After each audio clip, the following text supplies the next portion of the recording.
Hey everyone, good morning all of you. আর আজ ছিল আমার 7 ডেজ ডেইলি ব্লগের ডে 3। তো সকাল সকাল ঘুম থেকে ওঠার পর যা বুঝলাম, দেখলাম যে বেশ ভালোই ঠান্ডা পড়েছে। নর্মালি বলতেই পারো যে আমি একটু শীতকাতুরে আছি। তার মধ্যে যদি সকালবেলায় ঠান্ডা জলে হাত দিতে বলা হয়, বাপরে বাপ। তো যাই হোক, বেশি কথা না বলে তাড়াতাড়ি রেডি হয়ে নিচ্ছিলাম, কারণ আমার সকালবেলা টিউশন ছিল। আর এবছর কার কার সোয়েটার বেরোলো, আমি তো বার করেই নিয়েছি, কারণ ওই যে বললাম একটু শীতকাতুরে। তো একটা মজার ব্যাপার, যেটা অনেকেই আমার সঙ্গে রিলেট করতে পারবে। আগে মানে ছোটবেলায় যখন স্কুলে পড়তাম, তখন মানে ভাবতাম যে যখন নতুন বছর আসতো যে না, একজন দুজন এরকম সোয়েটার পরবে বা কিছু পরবে, তারপরে আমি পরবো।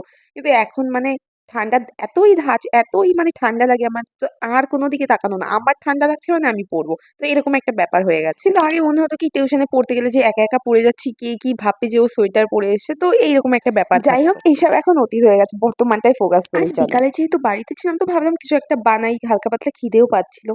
যদিও আমি রান্না বান্না খুব একটা জানি না, স্পেসিফিক কিছু কিছু খাবার বাদ দিয়ে, তো সেটাই বানানোর চেষ্টা করছিলাম। কিন্তু আমার এমন হয় যে যখন রান্না করি না, মানে বলে না ঘ্রাণে না অর্ধভজনক, বানাতে বানাতেই অর্ধেক খিদে মানে ওখানেই মরে যায়। তো যাই হোক, বানিয়েছিলাম, একটা দুটো খাওয়ার পর আমার আরোই যেন পেট ভরে গেছিল।